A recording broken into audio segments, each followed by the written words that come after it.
Welcome back to Fat Boy Radio, and today we're talking to Jenny Lau, aka Celestial Peach. Celestial Peach is this amazing project that spans writing, events, creative, idea sharing, community building. Jenny is just the center of all of it. A really, really interesting person to talk to today. I always appreciated her writing and how she can balance that critique of stuff, but also with her kind of lighthearted left field approaches to her subject matter. And I think having that ability to bounce back and forth and pull on different talents and different ways of speaking to people and approaching them is just such a hard talent worth recognizing. So yeah, we're going to talk about her project, how it started, and kind of where it's been taking her. So yeah, enjoy. My first question would be, why did you start Celestial Peach? Celestial Peach, I started it in 2018, and I was at the time on a kind of vegan food journey, and also trying to go back to my cultural roots. A little bit about my background. I am British Chinese, a Londoner. I identify as a Londoner, and my roots are in Malaysia and Hong Kong. So my mum's Malaysian Chinese, my dad's Hong Kong Chinese. I grew up in Hong Kong until the age of 11, and I have a much stronger relationship with that city than I do to my Malaysian heritage. But having moved here at the age of 11, I kind of slowly adopted this very British or Eurocentric diet. And at the time was actually hankering for some kind of connection with my cultural heritage. And I thought there's no better way than to sort of go back to the Chinese cooking I grew up eating. And of course, this coincided with the vegan diet that I was exploring. And I thought, no better way to kind of explore it than to look at what in the Chinese cuisine is vegan friendly. Turns out, it's actually very plant forward. And I realized that there are all these misconceptions about Chinese cooking and, Chinese food. People often assume that it's meat heavy, it's unhealthy, and there's this whole like MSG myth as well. It started basically more like a recipe blog where I was trying to educate people on which ingredients are vegan friendly and healthy and how you might cook with them. What I started to do was to build a community, and it started with me wanting to find other British Chinese people at first, because part of my realization was that I was living this very white life, and I had grown up in Hong Kong where I was surrounded by lots of Chinese people and also a very diverse community. And as I've gotten older, it's just sort of become very white, and it was sitting very uncomfortably with me. So I started by literally walking into my local Chinese community centre, which is the Hackney Chinese Community Services. And shout out to them, by the way. Shout out, yes. Yeah. And I noticed that, they had this amazing sort of calendar of events for elderly members from the local community, but there was nothing for young people. And I said, will you lend me your space? I want to start a food meetup. And the centre managers were like, go for it. If we don't evolve and sort of adapt our services, then it's going to die out. So that was it. That was the beginning of everything I do now. It started with this potluck that I think 9 people turned up to, and I was really happy because I'd used Instagram to find them, and now we've probably done like 12. I mean, I keep seeing the pictures online. I'm like, they're getting bigger and bigger and bigger. They get bigger and more crazy. At the beginning, I wanted to connect with other British Chinese people, but I realized it was more about whoever wanted to engage in, and as well, part of the outreach has been about connecting with East and Southeast Asians because, as we know, there is this kind of homogenization of anyone who looks like they're Chinese, but actually there's such incredible diversity, especially in this part of London. I mean, it is quite amazing how much you've achieved since that time, going from 9 people. Scale up, the glow up. The glow up has been really the glow amazing. Up and the grow up. Yeah, exactly. You didn't want it to be at the start like a foodie recipe kind of blog. It felt as if you went straight into events there, like kind of wanting to involve community. Did you always have like a definition of what Celestial Peach will be, or has that kind of changed? How do you define it? I think it's always growing, and I still always use food as the kind of connecting thread. I think because people love food. And, I always say I use food as a lens, almost like this magnifying glass or telescope. I like that. So, and I still, very much see food as a personal kind of endeavor. It's very creative, it's very therapeutic and personally nourishing. But food is what brought me to you, and it's brought me into the center and connected me to all these hundreds of other people that I've met.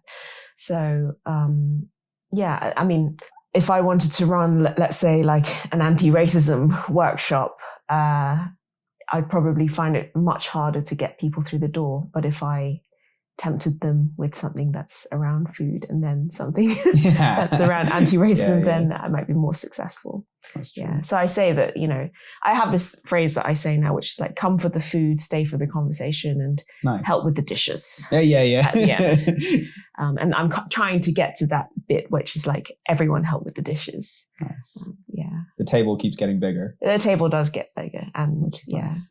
And anyone can have a seat at the table. Exactly. And that's what I kind of like about all the events is that every time that I've gone to the community center, it feels like I'm meeting all these people that I do kind of see over like online, over Instagram and things like that. But then meeting them in person, it's like we are such a vast, diverse group of people with so many different ideas. It's really nice to see and kind of have that space that you're making for everyone. It's great. Yeah. And I see it as a space. You asked me how I define Celestial Peach. I mean, I always say it's process. I see it as both very personal and also collective. So everything I do, I try and make collaborative. So the supper clubs I've been running at Hackney Chinese, for example, I couldn't do them without the help of the chefs that I'm roping in. And, they're cooking out of their own goodwill to raise funds for the center. All the interviews that I was doing for the last few years, which is this Chinese foodies series that I was publishing on Instagram, that's collaborative because, it's about highlighting different voices around the world who are of the Chinese diaspora. And even the exhibition that I then launched earlier this year, where I commissioned, I think it was 41 artists to get involved. All of them also, they donated their time and their artworks and none of them were paid. But I think everyone really wanted to be involved in this project. So I try and, be collaborative and I try and give credit where credit's due. And it's not me really. Yeah. I'm just laying the table. That's it. I mean, it all comes back down to the table. Putting the chairs out. So when you said about the artists and kind of they didn't get paid, but they wanted to be involved, there is that idea around compensation that you and me have spoken about. And, where people are willing to put their time and their effort because they trust and believe in something is just as valuable. Well, it is, we know it's just as valuable, but it's something people are willing to do because they care. I've met so many people and I've offered my time to people and effort and what I can, and they've done the same to me. And it's just valuable. Absolutely. I've been trying to work out what my rules, quote unquote, are. Yeah. And, there are some things which are by and for community. Yeah. And you just know that, the intention is very pure and you're really there to kind of support and help each other and also shout each other out. And then there are opportunities that come along where it's a big corporation who want me to, like, let's say, speak on a panel, but I can see that it's a box ticking event or, it's all about a show of diversity. And in those cases, I'll be like, well, there's a fee and my effort and my thoughts and my creativity is worth payment.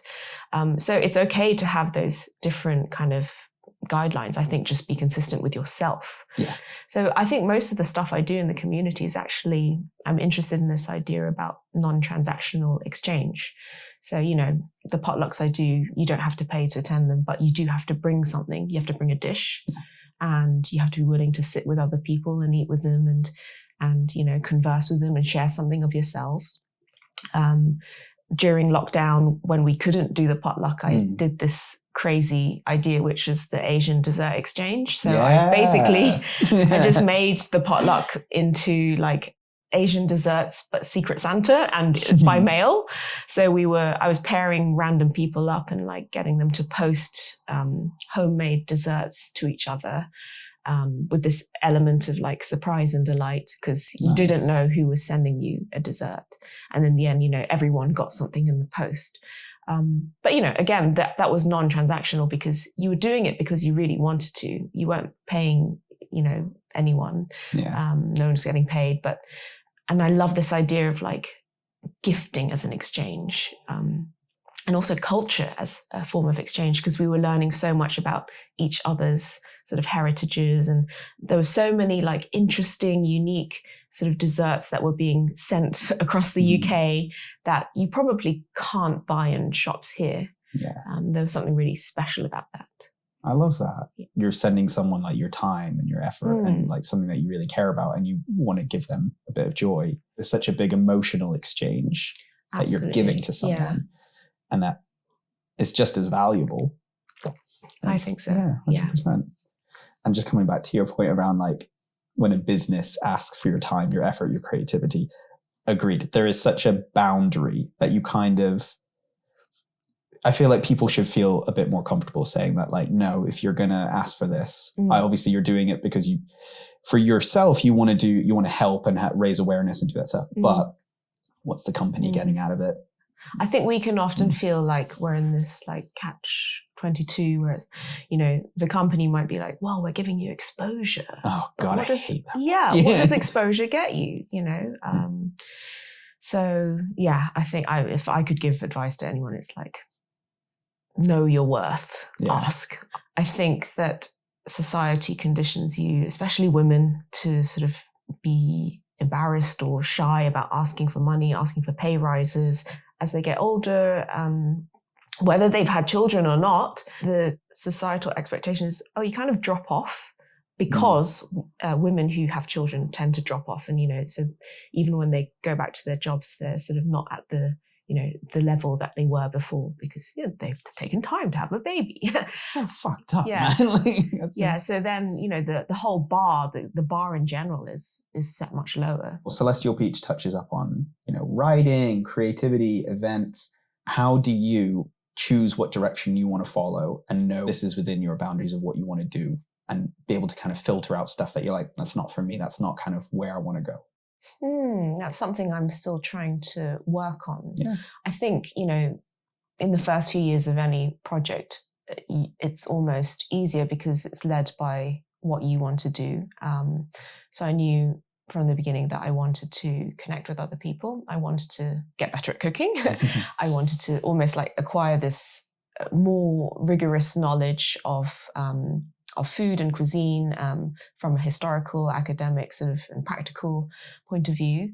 And I also wanted to start writing. So that came sort of a little bit later, sort of 2 years into Celestial Peach. And it's been a response to just actually being involved and engaged in the community and listening, a lot of listening to conversations, listening to the kind of public consensus, especially after, the events of George Floyd and Black Lives Matter, and how the Asian community responded. So a lot of my writing is kind of based on, listening and observation. So one thing I do know for sure is that I want to write more, I want to publish more, and I'm hoping to have longevity in my writing career, however that, manifests, whether it's publishing books or just publishing by myself. And in this day and age, everyone can publish writing.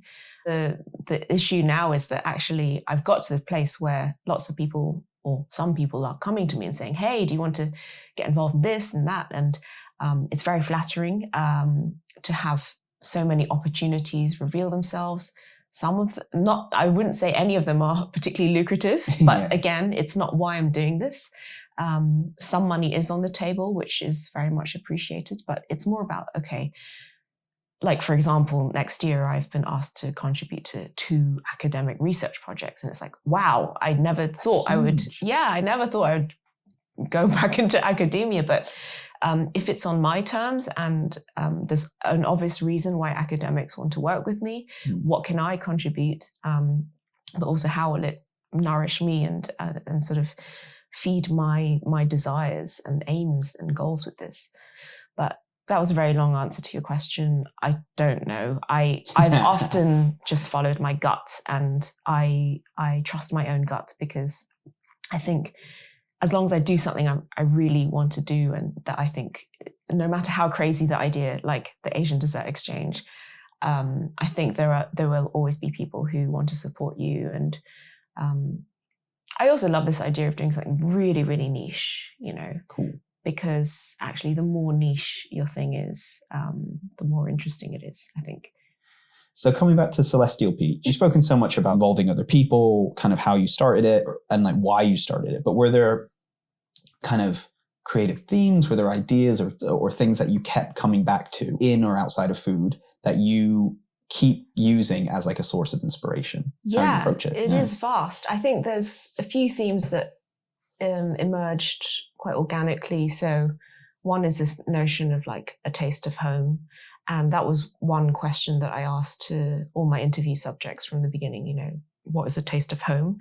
And in the end, I got 100 answers of, what does home taste like? And surprise, surprise, it tastes different to everyone. Yeah. And that's what the whole exhibition was sort of themed around, visualizing what this taste of home was like. The supper clubs I've been doing with different chefs of East and Southeast Asian heritage. The theme is always also a taste of home. So each chef gets to, literally cook, family dishes. And I think for them, it was also quite nice because some of them sometimes don't get the chance to cook that at their other supper clubs. You kind of have to always pander to whatever the public wants or expects from you. Yeah. It's interesting how taste of home is sort of like adjacent to this idea of like what's authentic as well. Because one of the things you often get called up on is like, oh, this isn't authentic. But if it's my taste of home, then that is as authentic as it's going to be. Exactly. And that's, that word. Yeah. Yeah. I read your A to C of Chinese food and authenticity. Did you? That was the one that I was like, yeah, fuck yeah. I mean, in my opinion, it's been such a good success. I see some of the feedback you get. Well, the public feedback that you get, it's kind of grown since you gave for authentic. You've kind of taken on a personality as each word kind of gets unpacked. Compared to when you first started it to now, have people's reaction to it changed? Like based off of like the feedback you've been getting and how the project's developed? Totally. And I love that you noticed that, because I also felt that I've been on my own journey with it, in the last almost 2 years. And I think my voice has changed. I think my style has changed, and that's great. And probably if I had to go back, I might, rewrite some bits. But yeah, I started with A as for authentic, which is, one of those words that is so contentious. And I deliberately chose that word. I think people were expecting me to maybe take on like really serious topics and, really unpack them. And there were some heavy hitters like, E is for exotic. And, yes. But then I've tried to make it really unpredictable and take those twists and turns. Like then I introduced some satirical pieces and I started writing in a more playful manner. And there's a bit of creative writing there too, like the pieces that are about anthropomorphized kitchen goods. I don't think anyone saw those coming. And I've been having fun with it, to be honest. Not every essay has had to be this like really weighty kind of academic tone. And yeah, I'd say there was also this like change in tone around H is for home cooking, because that's when I started to write in a more personal way. I've always been a bit shy of being too personal with my writing, because that's one of my bugbears about food writing is like when it's really personal and sort of, it's almost like there's an element of like trauma porn, sort of super emotional food writing. And I just don't like it. You know, I prefer something where you learn something, it connects with you, it makes you question things in a way that you'd never sort of questioned them before. But yeah, it's been interesting trying to work out that balance of like, okay, how much of my own personal journey do I share and how much do I try and sort of reflect others? So like the McDonald's piece, I don't know if you've read that one. I haven't read that one. It started with what I thought was a very personal observation, which was like, oh, when I think of the taste of Hong Kong in my childhood, why do I think of McDonald's? And then I did this like sort of almost like my own personal form of ethnography, and I polled about 20, 30 people about their memories of McDonald's in Hong Kong in the early 90s, which is so, again, it's very specific. And it turned out we had this like almost collective food memory. Because, you know, when you read the essay, you'll find that there's a very specific reason McDonald's almost like encapsulates, you know, early 90s Hong Kong culinary, you know, landscape. But even, you know, so I interviewed different people and their memories, and sometimes there'd be exact phrases that came back from different people that were, you know, like echoed from account to account. And I was like, wow, there's something very powerful in a collective personal memory, if that makes sense. That's wild. Also, because when you're talking about McDonald's in the 90s in Hong Kong, I can picture the wall of the basement in Tai Po where the McDonald's was on the corner, and like the exact mural they had.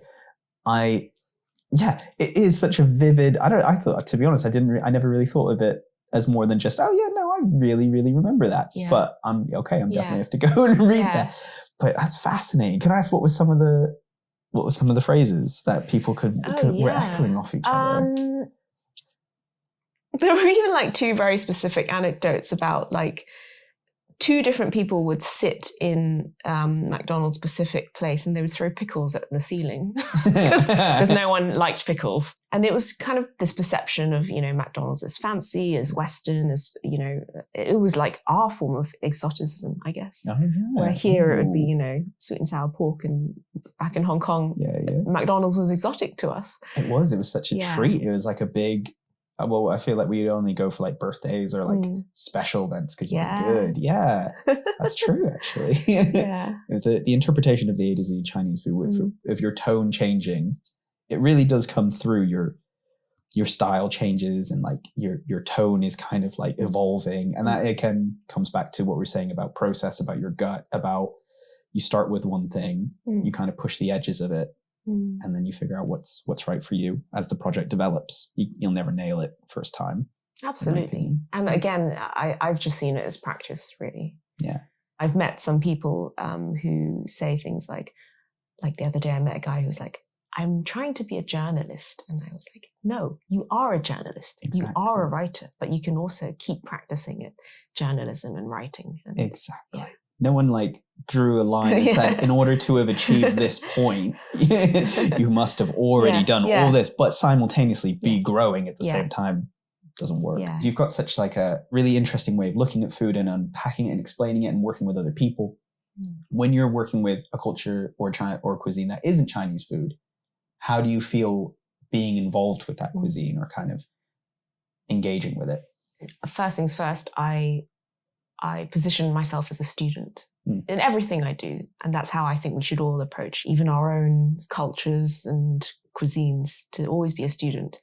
And that's why I like to use this phrase, you know, to use Chinese food as a lens. Chinese food obviously is what I feel most comfortable with. It's what's native to me.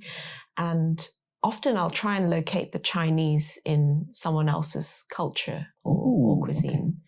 And you'll find that, you know, the Chinese have gone everywhere. So if you go to Jamaica, you'll find Chinese food there, but also the influence of Chinese immigration in their dishes and culinary heritage. If you go to South America, the same thing. If you go to India, you know, huge influence in Szechuan sauce, which I wrote about. I think it's like locating the familiar and then using that as the lens, and then to kind of, that's my approach really, to sort of use that as my entry point. In the research process for the A to Z, I called in lots of different experts, you know, not just Chinese people. You know, there's a huge chunk where I write about Pan-Africanism and Afrofuturism. And for those, you know, I interviewed a few Pan-African chefs and just said, okay, how can we how do we look at, the similarities and differences in our cultures, and, maybe try and draw lines between them.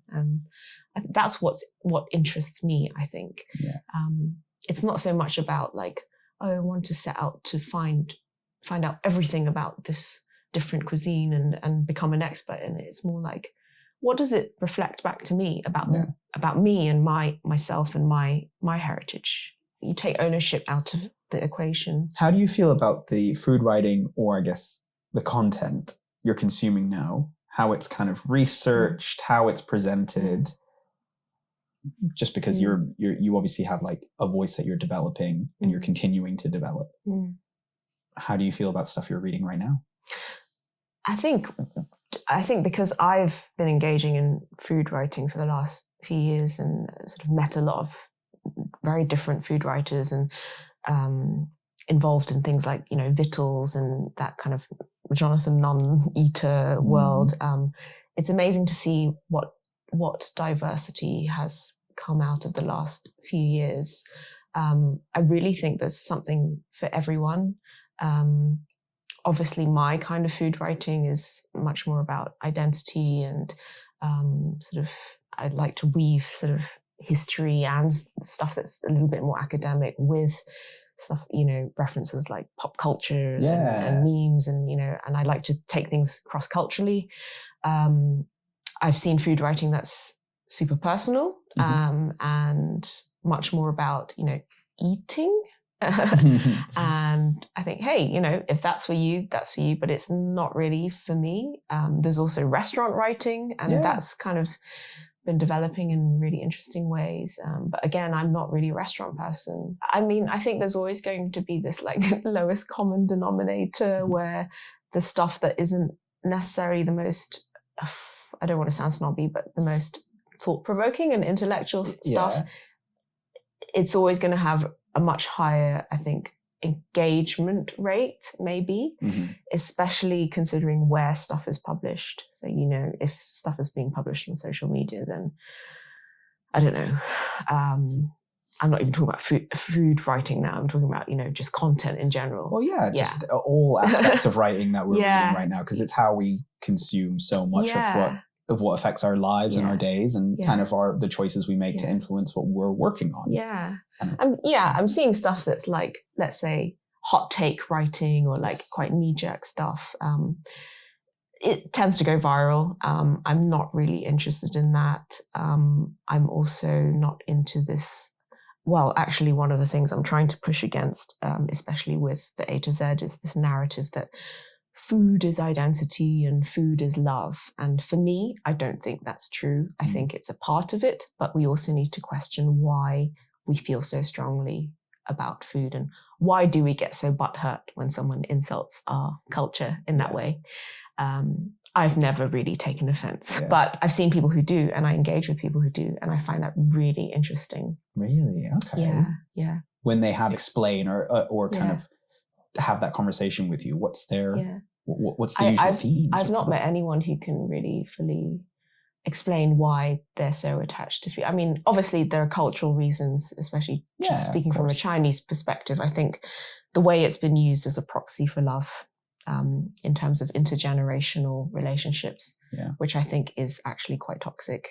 So, the fact we love to say, it's a meme that our Asian parents don't say "I love you"; they give you cut fruit, they feed you. But why do we accept that? I would rather have an open-hearted conversation with my mum, where we actually say how much we love each other, than to go through this kind of charade of her like giving me food and me refusing it, and the back and forth, I know that at the end of the day she loves me, but it's created this like really weird, strange relationship between not just me and food, but me and her and food. No, of course. Suddenly it's like, wait, there's just meant to be you and me in this love situation, but I can't do it without a plate of sliced mango. And I don't know how that works. Exactly. Is that healthy? I don't think so. So I think it is this very Asian sort of this very Asian dynamic, and I think it's traveled into our generation and the generations below us, and no one's really like stopped to think, hey, maybe we shouldn't take this So seriously, yeah, it's a funny one. Yeah. And I guess the other thing, obviously, is that in terms of the sort of Chinese immigrants in this country and in America in particular, you know, the main industries that we occupy are still sort of catering, I guess. Historically, it's been catering. So obviously, it's when people try and take that away from us or to insult or make fun of our food, then we do take it very personally. That I understand. Yeah. But all of these themes, you know, I explore in the A to Z, and it's what I'm trying to do is kind of like not push back, but sort of question these narratives that we tell ourselves, these tropes, really. Yeah, and I think you're right. There's so much, because I kind of tried to do that. Well, I was using Fat Boy as a way of looking at myself and where the boundaries lie, and kind of using food as the medium, same as you, I guess, in that sense. But I wouldn't say it's like, if you come round to my house and say, oh, it's not very good, like, I'm not going to be like, how fucking dare you've just insulted everything that I stand for. I'm like, yeah, okay, maybe it was kind of shit, maybe I'm really not that good at it, and, you know, that's fine, that's all good. And I don't take any personal that's very healthy. I don't take it deeper than just like, oh, okay, they didn't enjoy that, and that's fine. But yeah, it's separating food as like your entire identity versus food is a medium or an expression of absolutely of the sum of your identity. Yeah. I want to go into virality then, and the content thing, because I want to know, how do you feel about virality dishes, the consumption? How do you feel about those dishes that suddenly blow up and become massive and they're everywhere, and it's all over for it's like everything people can read that, you know, exist without context anymore. They're kind of taken out of that deeper knowledge, and they're passed around and sold and commoditized. I mean, you touched up on it on the A to Z. So yeah, I just want to have a conversation about how you feel about it. It's so interesting. I think basically we can't divorce, when we're talking about virality, we can't divorce the idea of image from the dish, and you know, so it's a tricky one, unless we do live in this kind of in this virgin forest. Exactly. Away from media. I'm inclined to say, like, I feel the same. It's like separate kind of someone's image of something versus what it actually is. Because then before you've tasted something, you're building an expectation or a kind of shrine to it in your mind that you can never either achieve, break, or it's locked away, and that's done in your mind forever. I love that, building the shrine, because that shrine is created from that first image you saw, the likes on that post, the Google reviews, the restaurant review, the friend's recommendation, the hearsay, the queue outside the restaurant. And then when you eat it, it's like, am I enjoying this because of the hype, or am I enjoying it because I'm enjoying it? And that's why I love cooking, because you are creating from scratch. Exactly. And it's so incredibly personal, and you know, you don't get the Google review when you're cooking.